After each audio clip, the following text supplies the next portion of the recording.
Okay po. Systems of linear inequalities in two variables, week 2, quarter 2. So our objective solves a system of linear inequalities in two variables. So let us have a review first. The graph of linear equation in two variables is a line. So as you can see on the right side, may example po dyan ng graph. So the red line on the equation y is equal to 2x plus 2. And then blue line para naman po sa y is equal to x minus 1. They are both lines. So the solution of systems of equation is a point. It is the intersection of two lines. So the red line and blue lines intersect. That is called the solution. The point of intersection is the ordered pair xy which satisfy both linear equation. At the right are graphs of the systems of equation y is equal to 2x plus 2. Yun yung red line natin. And then y is equal to x minus 1. Siya naman yung blue line. The lines intersects at negative 3, negative 4. So as you can see, ito po yun. Dito sila nag-intersect sa point na to. Doon sila nag-met. The lines intersects at negative 3, negative 4. Thus, the solution of the systems of equation is negative 3, negative 4. So, the solution of these two lines is none other than negative 3, negative 4. Kung saan po sila nag-intersect. So, review lang po muna natin ito sa ating linear equation. Next.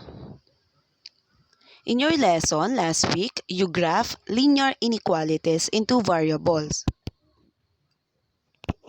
Example, graph of y is greater than or equal to x. Remember po, if it is greater than or equal or less than or equal, the line is a solid line.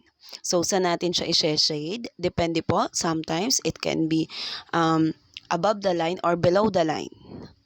Next po, another example, graph of y is less than x. As you can see, it is a broken line since it is less than or equal. Rather, it is less than or greater than. Wala po siyang kasamang equal.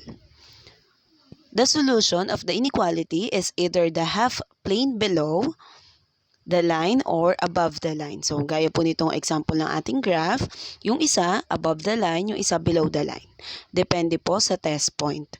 If yung ginamit nating test point, nag-positive, kung nasan siya, yun yung i-shade natin. The line can either be solid when the inequality is less than and equal to or greater than and equal to, or broken line when the inequality is less than or greater than. For this lesson, you will be finding the solution set of the systems of inequalities in two variables. Same as systems of linear equation, the systems of linear inequalities can be solved and graphically. So example po, ito yon. So kanina sa linear equation po, if two lines intersect, the point of intersection is what we call the solution. Paano naman po sa linear inequality, sineshade natin siya. So example po, yung first graph natin, yung red line, and then shaded part niya po is yung below the line. Second po natin, second graph natin is yung broken line na blue, and then shaded part niya naman po is above the line. So as you can see, meron po silang nag-overlap.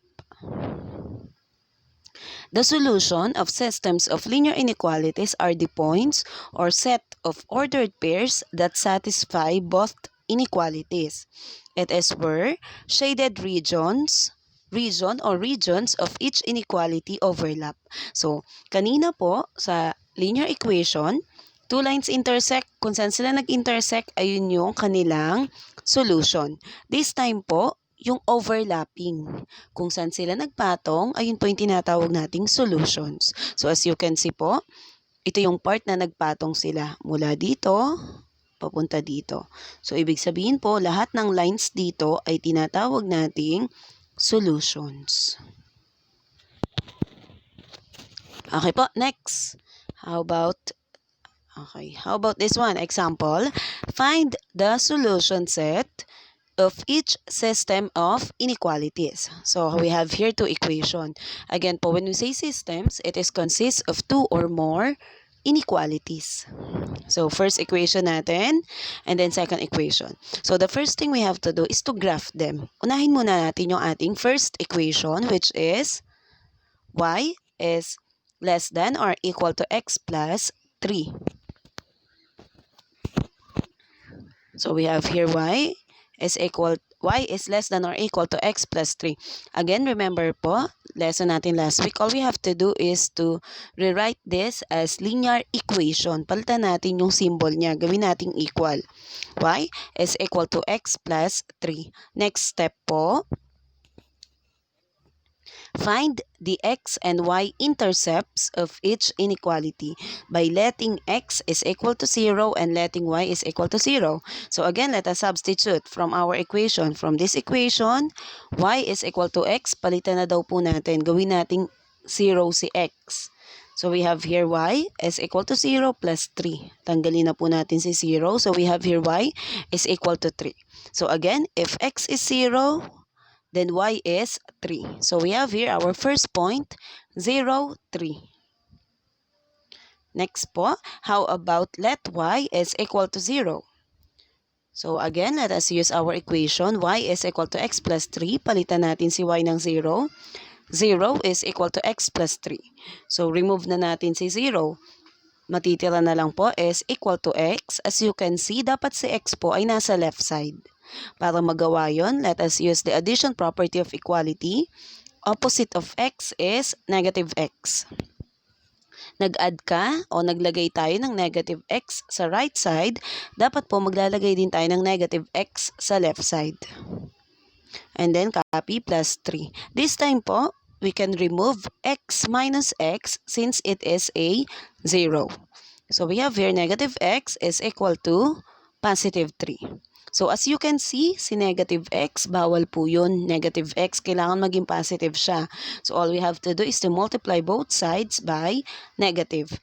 Negative times negative x, we have positive x equals 3 times negative, we have here negative 3. So our x is 3, our y is 0. So we have negative 3, 0.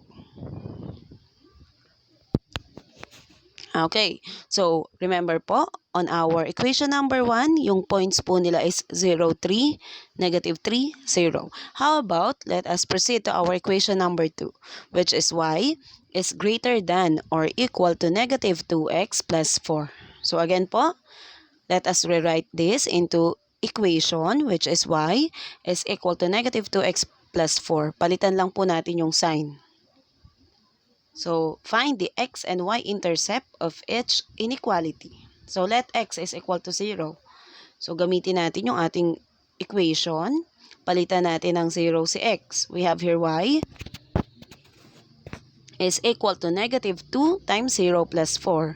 So, we have here, remove na natin, negative 2 times 0, 0 na siya, tanggal na. So, we have here y is equal to 4 na lang po. Tanggal na to kasi magiging 0 din naman siya. So, our x is 0, our y is 4. Here is our first point. Next po, how about let y is equal to 0? So, again, let us use our equation. Ito po yung ating equation na gagamitin. So, we have y, palitan natin ng 0. 0 is equal to negative 2x plus 4. So, tanggalan na natin si 0. We have here negative 2x. Again po, dapat si x ay nasa left side.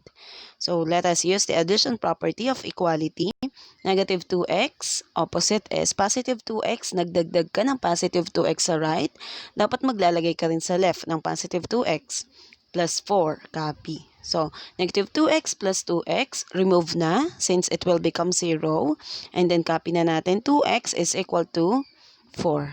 This time po, let us divide both sides by 2. So, divide by 2, divide by 2.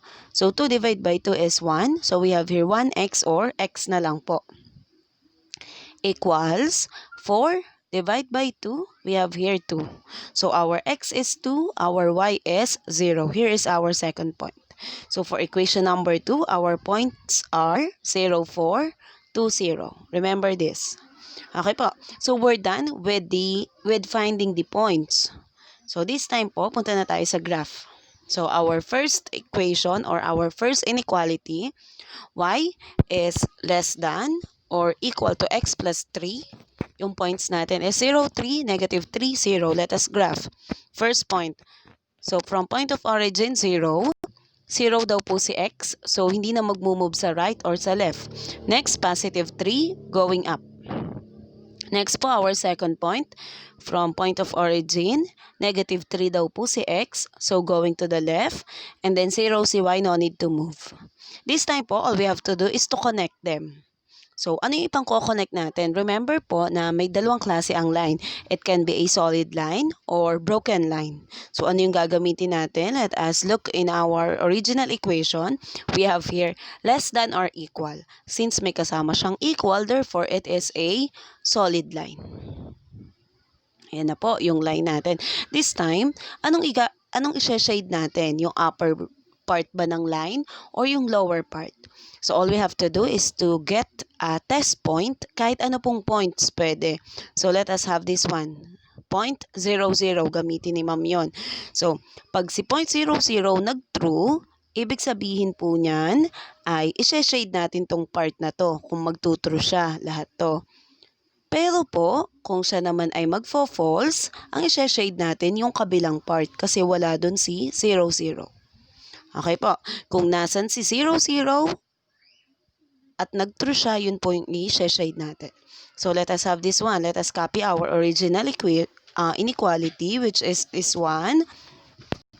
So, we have here, substitute. Remember, this is x and this is y. Substitute natin, y is 0, less than or equal to 0 plus 3. So, we have here, 0 is less than or equal to 3. So, tama po ba yun? Si 0 mas mababa daw or equal sa 3? Yes po. Dahil tama yun, so ibig sabihin, this equation is true. Or this statement is true. Dahil true siya, kung nasan si 0, 0, ayun yung i-shade natin, which is yung lower part. Just like this one. Ayun na po yung ating graph na andito na sa baba. So, solution set of y is less than or equal to x plus 3. Ayan na po yun. Ayan yung graph niya. Next po, how about yung ating equation number 2? Y is greater than or equal to negative 2x plus 4. So, yung points natin kanina is 0, 4, 2, 0. From point of, tingnan natin yung plane natin. From point of origin, 0 daw po. No need to move from right to left. And then positive 4 going up. Next po, 2, 0. From point of origin, 0. And then positive 2 daw po sa x. So, going to the right side. And then 0 si y, no need to move. This time, let us connect them. Anong pang ko-connect natin? Solid line or broken line? So, let us check on our original equation. So, we have here greater than or equal. Dahil may kasama siyang equal, therefore it is a solid line. This time po, anong i-shade natin?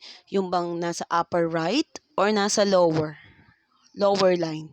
Ano kaya? Tingnan natin. So, let us have our test point again. Gamitin ulit natin si 0, 0. Nasaan si 0, 0? Andito siya sa baba. Ano po? Tingnan natin. Kung magtutrue to, i-shade natin yung baba. Kung false po, yung taas naman yung i-shade natin. So, let us substitute. Ito po ay nanggaling sa original inequality natin. So, substitute natin si y at si x.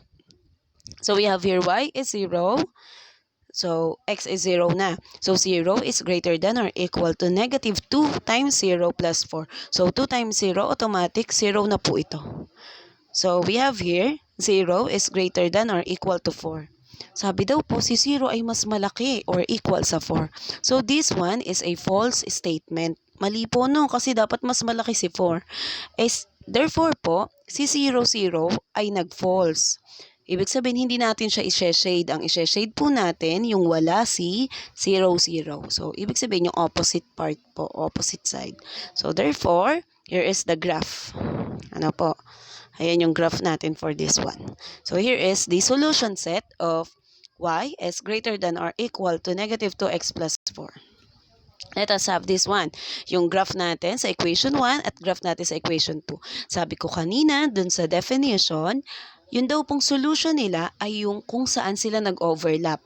Pagpapatungin natin sila, kung saan nag-overlap o kung saan nagpatong, ibig sabihin yun po yung solution nila. Dalawang inequality. So let us have this one. As you can see, in the graphs, the solution set of each inequality is the shaded region. What you are going to determine now are the points that will make both inequalities true. When you graph these inequalities in one coordinate plane, there is a part in their regions that will overlap. The portion where the two graphs overlap is the solution set of the inequalities. So, tingnan natin itong dalawa, ipatong daw po natin sa isa't isa. So, ayan na po. Pinagsama ni ma'am ulit po. So, ayan yung graph niya. Si graph number 2, ipinatong ni ma'am doon. So, ayan na siya. This time po, tanggalin natin yung mga excess niya. Ayan po siya kanina. Ay, sorry. Ayan siya. Ipinatong ni ma'am. So, tanggalin natin yung mga sobra kung saan hindi naman sila nag-overlap. Yan, tanggal. Hindi sila nag-overlap dyan. Next po, tanggal din. Hindi sila nag-overlap. So, ibig sabihin po, the solution set of these two linear inequality ay ito lang yung may shade daw po na ito. Ano po? So, lahat ng numbers dyan, lahat ng points dyan ay tinatawag na solution set. So, pwede po tayo magbigay kahit ilan. Pwede pong humanap ka dyan kahit anong points. Pwedeng isang point, dalawa, tatlo, depende po sa hihingin ni ma'am. This time po, hanap tayo ng mga points dyan na pwede natin. So, meaning any point on that region will satisfy both the inequalities. Tignan natin, like ordered pairs, 4, 2. Tignan natin nga kung nandun ba sa loob na yun si 4, 2. Ayun, si 4, 2. So, ibig sabihin, pwede siyang maging solution ng dalawang inequality na yon. So, pwede rin po si 5, negative 3, si 3, 1, at si 4, 5. At marami pang iba. Pwede rin ito, kahit anong points po dyan, pwede nyo piliin. As long as, dapat na andito siya sa loob na to. Kasi dito sila nag-overlap. Tatandaan po yan ha. Lahat po ng points dyan ay kasali. Okay po. Sige po. This time po, let us have your practice.